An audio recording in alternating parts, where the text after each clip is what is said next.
Hey, so hopefully you're able to see this. I wanted to talk about why I make the recommendation to buy organic whenever possible. Um,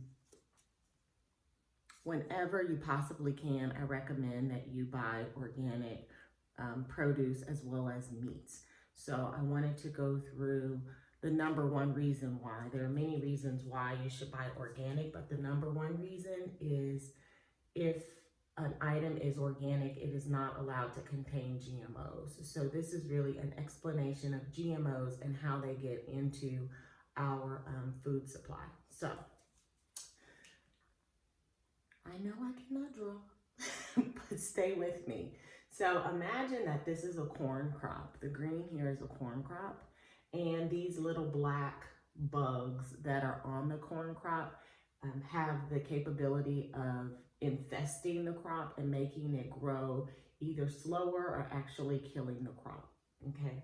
And then in natural soil, imagine there's a microbe, like these little green circles down here. And these microbes are growing naturally in nature. So all of this is natural in nature, right? And then you have this little microbe. Inside of it, these little green dots are a protein that naturally occurs in this microbe. However, if you take this microbe and you allow that protein to interact with this bug, it would kill the bug. Okay, so this little green protein inside of this microbe, if you genetically modify the corn to have that protein in the corn, then this corn becomes poisonous to these bugs and the bugs die off. So that's like the first round of genetic modification, is that you modify the corn so that it has a protein that would kill off these bugs. That initial step in genetic modification is not believed to be harmful to humans because this protein is not harmful to humans. So that's debatable, but I believe, and a lot of research has gone into saying this protein, if humans were to ingest it, that it would come in our systems, go out, and not have any effect, okay? So that poison is poisonous to these bugs. These bugs go away, and then we're allowed to allow this corn crop to just grow and grow and grow. So believe it or not, it wasn't a whole lot of years ago that we needed more calories in our diet. We needed more food to be produced so that people would not starve. And so this was an initial way of saying, how do we get the crops to grow bigger and bigger? Okay, now take this a step further, and instead of forget about these microbes and forget about this poison that they've created, and if you add in now just additional bugs and weeds and plants, right? A whole bunch of other stuff that could potentially harm this corn, right? So you have a new situation where it's not about just, one little protein. We have different types of things that are affecting this corn and making this corn so that it's going to be difficult for it to grow. So to ingest this corn or to modify this corn to kill off all of these items would be difficult. So there's another level of genetic modification. And what you do in this level is forget about poison, right? Forget about poisoning or genetically modifying the corn to kill off these items. What you do is you genetically modify the corn to make it resistant to herbicides and pesticides, right? So you put something in the corn's genetic makeup so that this corn is stronger, okay? Then you can come in with an airplane and you can pour poison onto this crop. So when this poison comes in, because this corn has been genetically modified, it's going to stand and continue to grow. This poison is going to get rid of all of the weeds and the bugs that were potentially keeping the corn from growing. So now the corn is fortified with this genetic makeup that is not its own, and it has this poison that came from the sky on it. And now this is a genetically modified corn that is going to end up in our food supply. Now, I want to explain really quickly that this corn is typically not table corn. This is not the corn that you would eat. When you talk about fruits and vegetables, this explains genetic modification, but when thinking about fruits and vegetables, you can go to organic.org and look at what is called the Dirty Dozen, and that tells you the 12 most contaminated fruits and vegetables. So if you don't want to go completely 100% organic, but you want to reduce the possibility that contaminations are getting into your system, then you can go to organic.org and they have a list of the Dirty Dozen, and those are the fruits and vegetables that you should definitely try to buy organic, okay? But this corn, it gives you an example of what happens in genetic modification, but most of it goes into one of two places. It either goes to feed our livestock that we ultimately eat, or it goes to creating high fructose corn syrup. So you've either received or you will soon receive a video on high fructose corn syrup. Watch that video to find out how that's made and what it actually does to our systems. But for this purpose, we're talking about genetic modification. And so half of roughly, some that's just taken off the top, and then basically half of it goes to feed our livestock and half of it goes to creating high fructose corn syrup, okay? So now let's talk about how this genetically modified plant gets into our livestock, okay? So imagine now you have, bear with me. Let's just say that this is a cow, okay? So you have a cow, half of that, roughly half of that crop that we talked about, now it's growing all over the place. It's growing much faster than it ever has before. So we have all this corn, right? It's not going to our plates. So now we can feed our cows with it, right? So the cow is eating that genetically modified corn.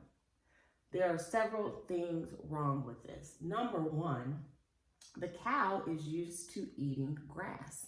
So when you're in the grocery store, you want to look for grass-fed organic beef, because that means that the cow is eating what it was originally supposed to eat.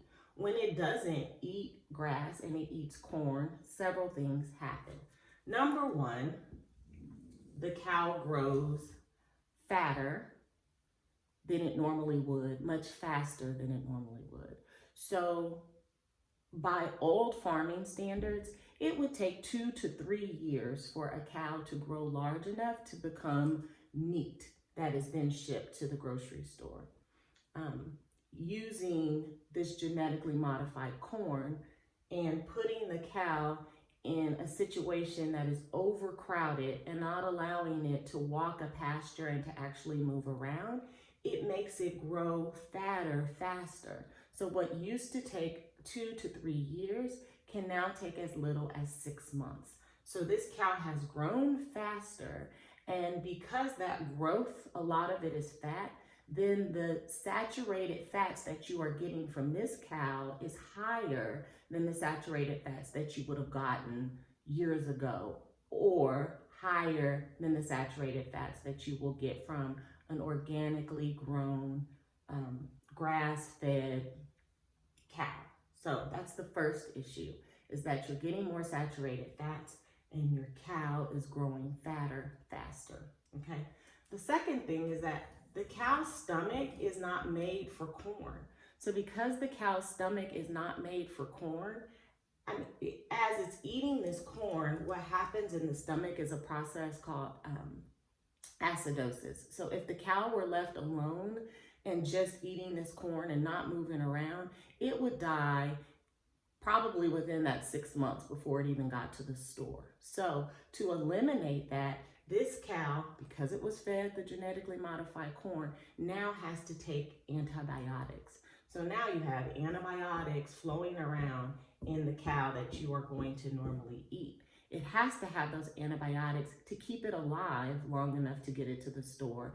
And remember, it's in an overcrowded situation, so it doesn't want to get germs and disease from the other cows.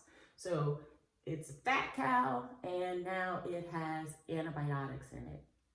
The other thing that makes this cow very concerning to me is that it is now creating a larger amount of omega-6 fatty acids. So very quickly, omega-6 fatty acids as well as omega-3 fatty acids are important to the human body, okay? But you don't want too many omega-6 fatty acids. If you get too many omega-6 fatty acids, it causes the body to go into a inflammatory response. So it causes the body to inflame more than it needs to. And I've talked about this before. If we hit a knee or scrub an elbow, you want some inflammation because that swelling is going to help you to quickly heal and go away. But when that inflammation continues in the body, it turns into disease. And so omega-3s in our body are calming, they're anti-inflammatory. Too many omega-6s will cause that inflammation. Not only will it cause excess inflammation, it will also cause the cells to grow even faster. So this is really key for people who have cancer.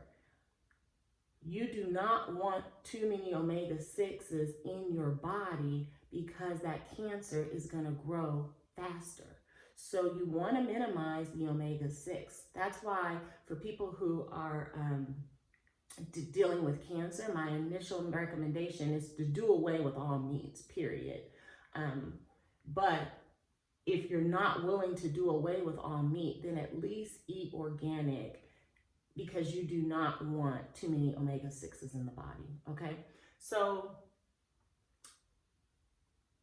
think about it that we started from just a genetically modified corn crop that seemed to be harmless, right? Just changing the genetics of that corn is what results in now changing the genetics and the treatment of the animals, and then you're eating the animals, you're eating their dairy products, and it's causing disease in the body. So I just wanted to cover that. If at all possible, always buy organic. If you cannot buy organic, then look up the Dirty Dozen, like I said, on organic.org. The other thing to think about is, yes, organic meats are expensive, but you can just minimize the amount of meat that you eat. So for example, an organic steak is extremely, extremely expensive, but a pound of grass-fed organic beef, it's much more expensive than regular ground beef, but it's not more expensive than eating out.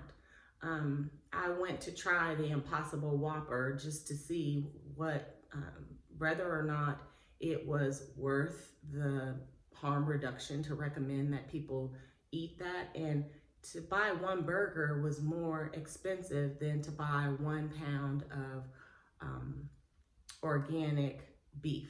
So just think about that. You may have to change the amount of meat you eat, the cut of meat you eat, the type of meat you eat, but please buy organic whenever possible.